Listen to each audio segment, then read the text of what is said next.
वज्र की लीक है, तुम्हें भोगना पड़ेगा। वो आह किसी की ना लेना जिंदगी। कोई ऐसा कोई आह भर करके कह दिया तुम समर्थ हो, हम तो कुछ कर नहीं सकते, वो अंदर से दुखी, फिर तुम्हारी सामर्थ्य काम नहीं करेगी, मिट्टी में मिला देगी। ऐसा नहीं कि आप जो कर रहे हैं कोई देख नहीं रहा, कोई हिसाब किताब नहीं, जो कर रहे हैं अवश्य में भोक्तव्यम, बहुत सावधान।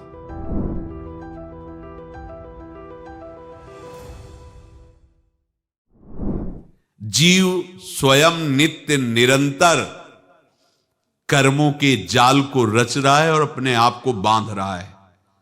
आपको मुक्त होना है, बंधना नहीं है। जीव का जन्म कर्मों के अनुबंध से होता है, कर्मों के बंधन से होता है, और उसको अपना ऋण चुकाना होता है। कर्मानुबंध ये बहुत सूक्ष्म विषय है। जैसे आप जिस परिवार में जन्म लिए हैं तो उस परिवार के लोगों से आपका ऋण है, इसलिए उसी परिवार में आप आए हैं। और ऋणानुबंध उसको बिना चुकाए या बिना वसूल किए आप वहां से जाएंगे नहीं। आपको लेना है तो वसूल करना है और देना है तो चुकाना है। ये पूर्व के जन्मों से निश्चित किया गया है। जैसे किसी के यहां पुत्र हुआ, जन्म से ही पैसा खर्चा शुरू हुआ, जो बड़ा हुआ तो उद्दंडता के द्वारा मार पूरे परिवार को क्लेश पर क्लेश देता चला जा रहा है। ये तुम्हारे कर्म का फल है। या ऐसे शक्तिहीन बुद्धिहीन ऐसे पागल पूरे जीवन सेवा करो, तुमसे अपना हिसाब चुकाने के लिए वो आया है। अब परिवार के जो सदस्य जुड़े आके, मतलब पत्नी आते ही पूरी हृदय में आनंद, परिवार में आनंद, और जीवन भर वो आनंद ही सुख देने के लिए उसका जन्म हुआ। वो अपना ऋणानुबंध मुक्त, और आते ही भयंकर क्लेश खड़ा कर दिया, बीच में दीवाल और झगड़ा वैसा, फिर अतरे दिन मारपीट शुरू, कलह अशांति, पूरा जीवन नरक हिसाब करने आए। यहां ऋण चुकाए बिना कोई जा नहीं सकता, ऋण चुकाना पड़ेगा। किसी का ऋण वसूल करना है तो किसी को ऋण चुकाना है, दोनों काम करने होते हैं। अनेक जन्मों में अनेक लोगों के साथ हमने जो बर्ताव किए हैं, अच्छे या बुरे, वो होंगे। अब किसी आदमी को हम जानते नहीं, अचानक मिला, अचानक टक्कर लगा और मार पीट गाली गुप्ता सब कर दिया, चुपचाप सह लो। क्यों? ये आपका हिसाब है, पूर्व का हिसाब। हमारा उससे कोई द्वेष नहीं, कोई संकल्प नहीं।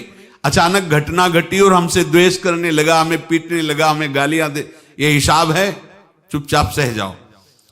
अपने घर का भाई ही भारी दुश्मन बन गया और क्लेश दे, हिसाब है।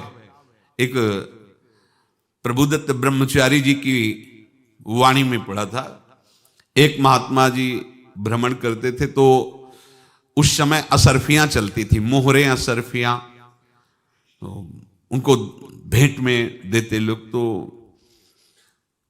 या तो ठाकुर सेवा में लगे तत्काल, या संत सेवा में तत्काल लगे, उसका संग्रह करके डोलना ये ठीक नहीं है। बैरागी के लिए सिद्धांत में ये ठीक नहीं है।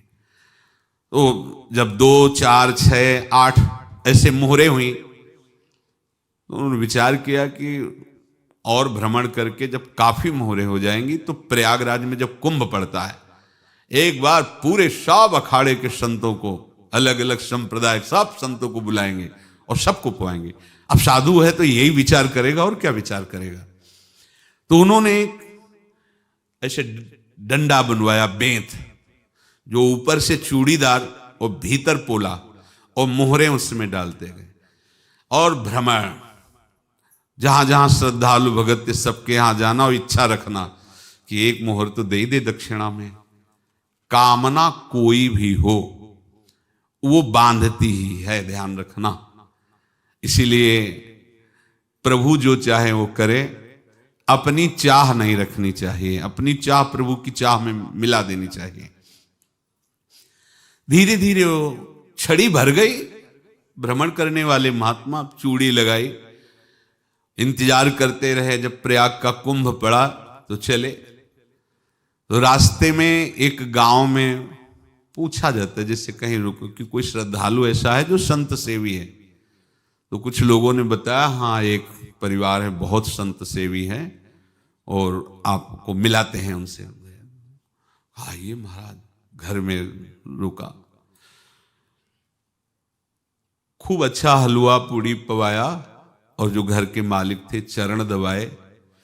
चरण दबाते दबाते उनकी दृष्टि पड़ी उस डंडे पे, इतना मोटा और ऊपर से कुछ चूड़ी सी भी नजर आ रही, इस डंडे में तो कोई रहस्य है ही है। अब महात्मा जी को खवा पिला के सुला दिया। महात्मा जी जब सो गए तो पत्नी से धीरे से कहा वो डंडा लाओ बाबा जी का। डंडा वो चूड़ीदार जो ही खोला पलटाया तो सैकड़ों मोहरे। ऐसे संत रोज पधारे भगवान, तुम आनंद हो जाए फिर क्या। पत्नी से कहा नाप के कंकड़ लाओ। वो तो महात्मा जी तो खाए खीर पूड़ी आराम से सो रहे। रात में पूरी प्लानिंग करके उसमें कंकड़ भर के चूड़ी लगाकर सिराने रख दिया, सारी मोहरें हटा ली। महात्मा जी आराम से छड़ी उठाए तो वजन पक्का। वैसे बड़े लोग चतुर होते हैं पर ये नहीं जानते कि कर्म कितना भयानक होता है। और उनकी कोई संतान नहीं थी पर धन में इतना प्रेम उनको था। बहुत सावधान साधु महात्माओं के पास जो अर्थ है, गृहस्थी अगर आता वहीं से है, पर अगर उसको जोर जबरदस्ती या किसी छल कपट से तो वो उसका विनाश ही करता है। आज तक का प्रमाण है। अब उनको ये भाव पता नहीं होगा या पता होगा तो लोभ के कारण वो उसको मान नहीं पाए होंगे। महात्मा जी गए प्रयाग में, किसी अखाड़े पर रुके और वहां प्रार्थना की कि कल जो है संपूर्ण अखाड़ों का निमंत्रण किया जाए और सब संतों को भोग पवाया जाए और उनको दक्षिणा भी दी जाए। महंत ने सोचा कि बहुत बड़ा है तो उत्सव है, क्योंकि प्रयाग में कितने हजारों संत महात्मा सब। तो उनका महाराज बोरों इसमें चीनी और टीनों घी लगेगा, सब व्यवस्था। बोले आप मंगाइए, एक एक हिसाब हम करेंगे, हमारे पास सब व्यवस्था है। बोले कुछ तो पहले दे दो, वो इकट्ठे देंगे हम। उनको था कि अगर हम छड़ी खोला और दो चार मोहरे दी, किसी को पता लग गया तो गड़बड़ हो सकती। बोले हम भंडारे के समय आखिरी में सब कुछ आपको दे देंगे। ठीक है। वो अपने पास से पैसे लगाकर खूब जितना सामग्री सब लाए लाखों की, और सब संतों को निमंत्रण कर दिया। संत जन निमंत्रित हो गए, भंडारा बन रहा है। तब वहां के महंत है और उनका देखो भंडारा भी बन रहा है, संतों को निमंत्रण। अब आप अर्थ की व्यवस्था कीजिए, क्योंकि इतनी बड़ी हमारी सामर्थ्य नहीं थी जितना हमने किसी तरह हमने व्यवस्था की। अब मुझे अर्थ चाहिए, तभी आगे की व्यवस्था बढ़ेगी। संतों को दक्षिणा देंगे और जिनसे अर्थ लिया उनको दे। देखो रसोई बन गई है सब। उनका अच्छा तुम्हें विश्वास नहीं तो ये अभी चूड़ी खोली। उनको तो था ना कि मोहरे हैं कंकड़। तो जैसे कितना उनको सदमा लगा होगा। हजारों संतों का निमंत्रण, रसोई बन, मतलब संत हो के छल कपट। तो उनका महाराज आपने तो हमारा नाश कर दिया, जो महंत थे। अब बताओ रसोई बन गई, संत निमंत्रित हो गए और आप ये कंकड़ दिखा रहे हैं हमको।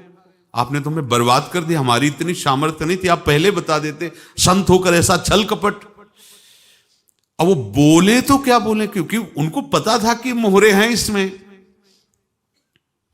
अंदर से उनका चिंतन गया उसी सेठ के पास, अच्छा ऐसा धोखा हमारे साथ किया, भोगोगे तुम।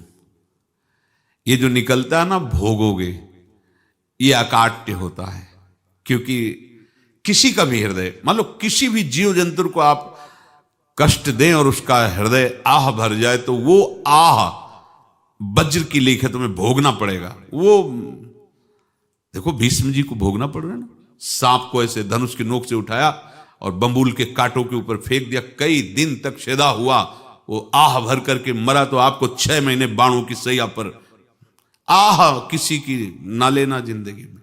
कोई ऐसा कोई आह भर करके कह दिया तुम समर्थ हो, हम तो कुछ कर नहीं सकते, और अंदर से दुखी, फिर तुम्हारी सामर्थ्य काम नहीं करेगी, मिट्टी में मिला देगी।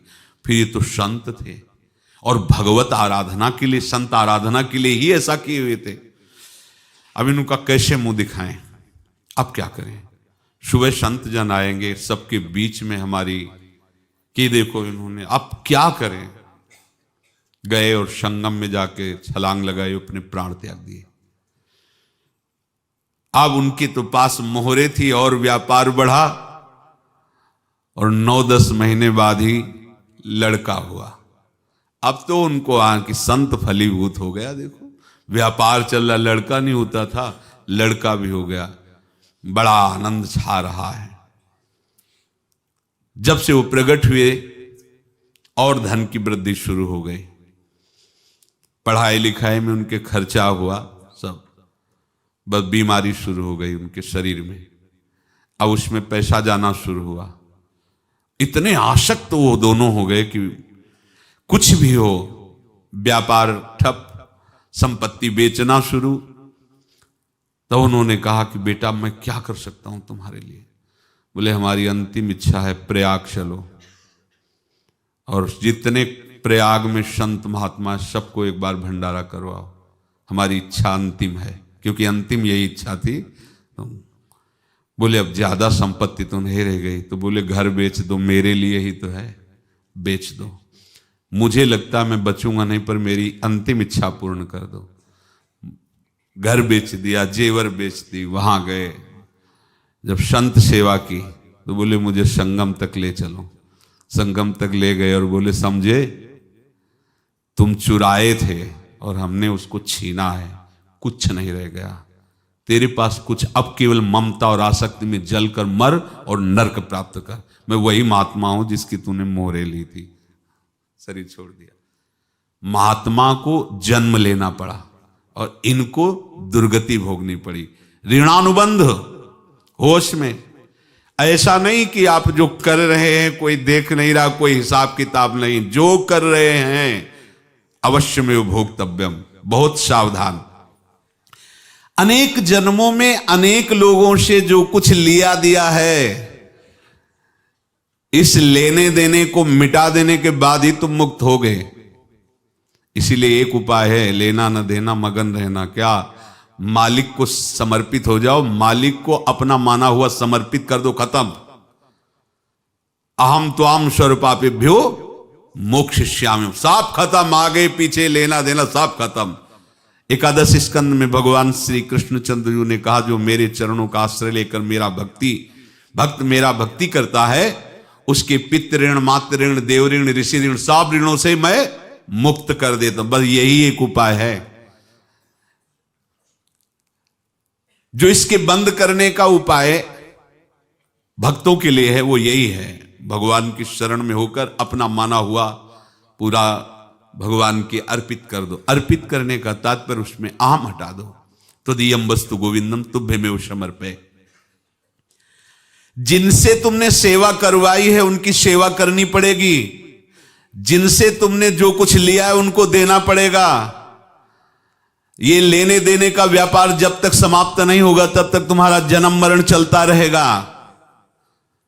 अब आपको यहां समझना है, यदि आपसे किसी ने पैसे लिए बेईमानी करके नहीं दे रहा है तो आप उसको गाली मत दीजिए। आपने बेईमानी की थी इसलिए आपकी बेईमानी हुई है, ले गया, कोई बात नहीं है, बंधन से मुक्त हुए। जो बोझा था चला गया। उसको ऐसा ना देखे कि ये बेईमान हमारे रुपए मार लिए, अब जो कुछ होगा देखेंगे। अगर आप आगे नया कुछ करते हैं तो फिर आगे का हिसाब आपको भोगना पड़ेगा, ध्यान रखना। ऐसा नहीं है कि आपको भोगना नहीं पड़ेगा। एक ही उपाय है कि अब जो शरीर धारण किए इसी में जो भोग ले, आगे ना होना चाहिए। तो क्या करे? सर्वतो भावेन भगवान की शरण ले ले। ये तो सर्वाणि कर्माणि मयि सन्न्यस्य मत्पराहा अनन्येनैव योगेन माम ध्यायन्तु उपासते तेषाम् अहं समुद्धर्ता मृत्यु संसार से। ये बड़ा कठिन है पार होना, कोई छोटी मोटी बात है। एक महात्मा बाल्यावस्था से भजन करते थे, शालिग्राम भगवान पास रखते थे और उन्हीं की आराधना करके बस पाठ, नाम, जप और भ्रमण करते थे। यौवन अवस्था थी, गंगा जी के किनारे अपने ठाकुर को विराजमान करके स्नान करने के लिए कपड़ा ही उतार रहे थे कि 90 लोग आ गए, भाला तलवार सब ले, मारो मारो इसको मारो, घेर लिया। तो उन्होंने हाथ जोड़कर कहा, हमने क्या अपराध किया, कोई सुन ही नहीं रहा। तो उन्होंने कहा, मार तो डालोगे ही आप 90 लोग, हम कोई अस्त्र शस्त्र तो लिए नहीं, एक बार हमें गंगा में डुबकी लगा देने दो और अपने ठाकुर को स्नान करा देने दो, फिर इसके बाद आप मार देना।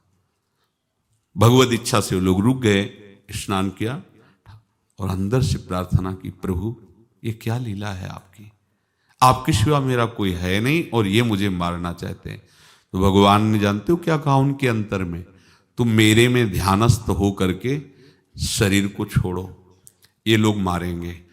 ये मेरे भजन का फल है कि तुम्हें 90 जन्म नहीं लेना पड़ेगा, एक ही जन्म में 90 मिलके, तुमने 90 हिंसा की थी पूर्व में, तो तुम्हें 90 बार जन्म लेना होता और एक एक करके मारते। ये मेरे भजन का प्रताप है कि एक बार में ही 90 का हिसाब हो जाएगा। तुम आंख मूंदो, मेरे ध्यान में मगन रहो, मेरे प्रताप से तुम्हें कोई चोट नहीं होगी और स्वाभाविक मूर्छावस्था में प्राण तुम्हारे छूट जाए। ऐसा ही हुआ, ऐसा हुआ। तो ये बात समझ लो कि ये जो कर्मानुबंध है, ऋणानुबंध है। आप देखो, अगर शाप महात्माओं ने दिया कि तुम्हारे वंश का इससे विनाश होगा, तो भगवान भी परम धाम जा रहे तो उसी कील से, बाण की नोक में जो मछली लील गई थी छोटा कण, उसी से की नोक बनाई और उसी नोक को प्रहार किया। भगवान के श्री चरण में वही बाण की नोक लगी और भगवान ने स्वीकार किया ना। भगवान का बड़ा लीला विचित्र है। अगर छुप करके उधर रामावतार में बात, तो इधर ऐसे स्वीकार किया है भगवान ने। ऐसा कहीं नहीं दिखाया कि मैं भगवान हूं तो मैं अपने लिए, ऐसा नहीं दिखाया। नारद जी का हित किया पर नारद जी ने श्राप दिया तो भगवान ने स्वीकार किया।